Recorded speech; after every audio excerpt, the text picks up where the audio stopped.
वाह वाह राम जी, झिंग झिंग चक झिंग झिंग चक, जोड़ी क्या बनाई, झिंग झिंग चक झिंग झिंग चक, भैया और भाभी को झिंग झिंग चक, बधाई हो बधाई, झिंग झिंग चक, सब रस्मों से बड़ी है जग में दिल से दिल की सगाई, टिक टिक टिक टिक, वाह वाह राम जी, झिंग झिंग चक, जोड़ी क्या बनाई। भैया और भाभी को बधाई हो बधाई। तो अब इससे आप क्या रखोगे, भैया और भाभी, पहले मैंने क्या बोला, भैया, तो भैया अल्फ़ा वन, पहले भैया, उसके बाद गाने में क्या आया, भाभी, भाभी बीटा टू। हमारी इतनी सोसाइटी ऐसी है, मैं क्या बोलूँ, पैट्रियार्कल सिस्टम है ना, तो हमेशा लड़कों को स्ट्रांग माना जाता है। बट आपको एक फैक्ट बताऊँ, लाइफ लॉन्ग याद रखिएगा, लड़कियां हमेशा स्ट्रांग होती हैं लड़कों से। This is a proven fact, I have accepted it. आपको पता चलेगा अभी बाद में कभी भी, फीमेल्स आर द स्ट्रॉन्गेस्ट, तभी उनको देवी माँ बोलते हैं, उनको हम प्रणाम करते हैं, उनके आगे सर झुकाते हैं। ठीक है, सो सिर्फ याद करने के लिए, क्योंकि याद हो कि हमारी सोसाइटी जैसे प्रोजेक्ट करती है लड़कों की इमेज कि लड़के स्ट्रांग होते हैं। So alpha is strong and beta to, जैसे लड़कियां भाभी, उनको सोचा जाता है वो सेंसिटिव होती हैं। जबकि आपको सच बताऊं, आजकल इसका उल्टा ट्रू है इन द प्रेजेंट सिनारियो। ये होगी बहुत पुरानी बात, आजकल लड़के ज़्यादा सेंसिटिव होते हैं, और लड़के मुझे लगता है हमेशा से ही सेंसिटिव रहे हैं, बट अब मेंटल हेल्थ अवेयरनेस बढ़ रही है। सो लड़के भी अपनी फीलिंग्स को ओपनली एक्सप्रेस कर पा रहे हैं थैंकफुली, और लड़के सेंसिटिव होते हैं ज़्यादा और लड़कियां ज़्यादा स्ट्रांग होती हैं। बट सिर्फ याद करने की पैट्रियार्कल सिस्टम है इसलिए। तो भैया और भाभी, भैया स्ट्रांग, भाभी सेंसिटिव। अब this is a very important concept. फ़र्ज़ करते हैं कि हमने 100 मॉलिक्यूल्स एड्रेनलिन के दे दिए, 100 मॉलिक्यूल्स इंट्रावीनस रूट से हमने एड्रेनलिन के एडमिनिस्टर कर दिए, ठीक, किसी भी सब्जेक्ट के अंदर।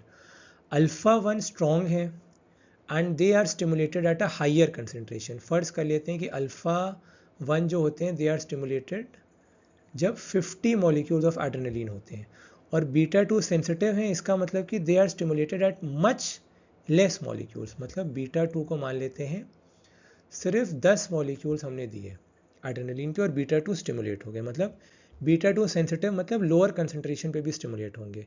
और अल्फ़ा वन स्ट्रॉन्ग, जैसे कहते हैं माई डैडी स्ट्रॉन्गेस्ट, तो अल्फ़ा वन स्ट्रॉन्ग, ठीक।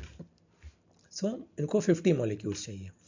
अब हमने फ़र्ज़ किया हमने एड्रेनलिन के 100 मॉलिक्यूल्स दे दिए, प्री डोमिनेट कौन सा करेगा, ऑब्वियसली भाई जो स्ट्रॉन्ग होगा वही प्री डोमिनेट करेगा। तो 100 मॉलिक्यूल ने दोनों को इक्वली स्टिमुलेट किया, अल्फ़ा वन को भी स्टिमुलेट किया, बीटा टू को भी स्टिमुलेट किया। लड़ाई दोनों की, अल्फ़ा वन और बीटा टू। अल्फ़ा वन क्या करते हैं, मैंने ए बी सी डी आपको बताया था, यहीं पे रिवाइज कर लेते हैं। A B C D E F G H I J K L M N O P Q R S T U V W X Y Z I love you. So alpha one and beta two, alpha one causes vasoconstriction and beta 2 causes vasodilatation, ठीक, ये आप लोगों को याद है। तो अब 100 molecules हमने एडमिनिस्टर कर दिए। अब उसके बाद क्या हुआ, मेटाबॉलिज्म शुरू होगा।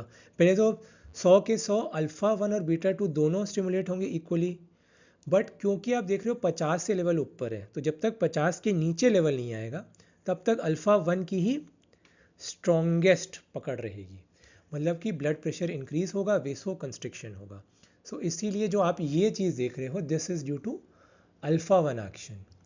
अब फ़र्ज़ करते हैं 100 मॉलिक्यूल्स मेटाबोलाइज होना शुरू हुए, ठीक है, क्या हुआ, 100 के धीरे धीरे 90 हुए, 80 हुए, फिर 50 हो गए।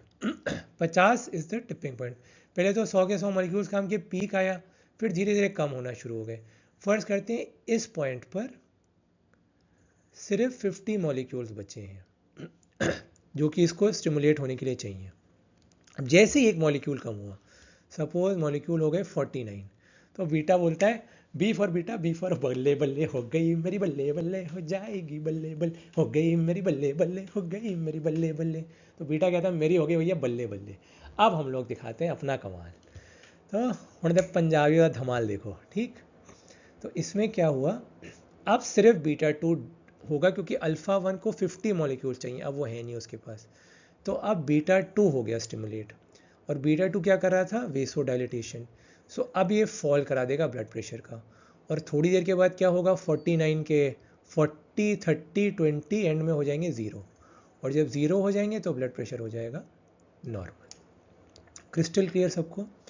इस रिस्पॉन्स का एक बहुत स्पेसिफिक नेम है जो आप लोगों को कंठस्थ होना चाहिए, इसको हम कहते हैं बाईफेजिक रिस्पॉन्स ऑफ एड्रेनलिन। ये जो है this is known as biphasic response, biphasic response of adrenaline. इसमें क्या हो रहा है, राइज हो रहा है और फिर फॉल हो रहा है। ठीक, अब हम बात करते हैं बहुत इंपॉर्टेंट फिनोमिनन की, जो आपको अब अच्छे से समझ में आएगा। ये प्रोफेशनल्स में, नीट, यूजी, पीजी एग्जाम्स में, यूएसएमएलई प्लैब हर जगह चीज़ पूछी जाती है, what is vasomotor reversal of Dale. So पहले संधि विच्छेद करके इनको दो में तोड़ते हैं। वेसो मतलब ब्लड वेसल, और मोटर मतलब एक्टिविटी ऑफ ब्लड वेसल, मतलब कॉन्ट्रैक्शन या रिलैक्सेशन। ठीक है, वेसो मतलब ब्लड वेसल, ठीक, और मोटर मतलब कॉन्ट्रैक्शन या रिलैक्सेशन। ठीक, अब इसमें क्या होता है, हम पहले से अल्फा ब्लॉकर दे दिया मरीज को, पहले से अल्फा ब्लॉकर दे दिया। सो ये जो पीक है ये तो शो ही नहीं होगा, ऑब्वियसली नहीं शो होगा ना, क्योंकि अल्फा 1 कॉजेज वेसो कंस्ट्रिक्शन, तो ये तो हो ही नहीं रहा, तो ये क्रॉस आउट हो गया। और अब हमने वही चीज़ करी जो हमने पिछली बार करी थी, कि हमने 100 मॉलिक्यूल्स एड्रेनलिन के दिए, बट इस बार याद रखिएगा 100 दिए हैं, उस बार भी 100 दिए थे, बट जब 49 बचे थे तब बीटा 2 इफेक्ट शो कर रहा था। तब यहाँ पर जब 49 बचे थे तब बीटा 2 ने इफेक्ट शो किया। सो इसीलिए ब्लड प्रेशर जो था इतना ज़्यादा कम नहीं हुआ। बट यहाँ तो भाई साहब हमने अल्फा ब्लॉकर दे दिया, तो बीटा 2 की तो फुल बल्ले बल्ले बल्ले बल्ले इंटू 4 5 6 10 11 20 टाइम्स बल्ले बल्ले। तो बीटा बोलेगा 100 मॉलिक्यूल सारे के सारे खा जाएगा, और सारे के सारे निगल करके it will cause profound loss in BP, बहुत ज़्यादा ब्लड प्रेशर कम कर देगा। मतलब ये 10 पे भी जा सकता है, और मरीज की डेथ भी, आदमी मर भी सकता है ड्यू टू प्रोफाउंड हाइपोटेंशन। ठीक है, so this is all about the vasomotor reversal of Dale. Bye.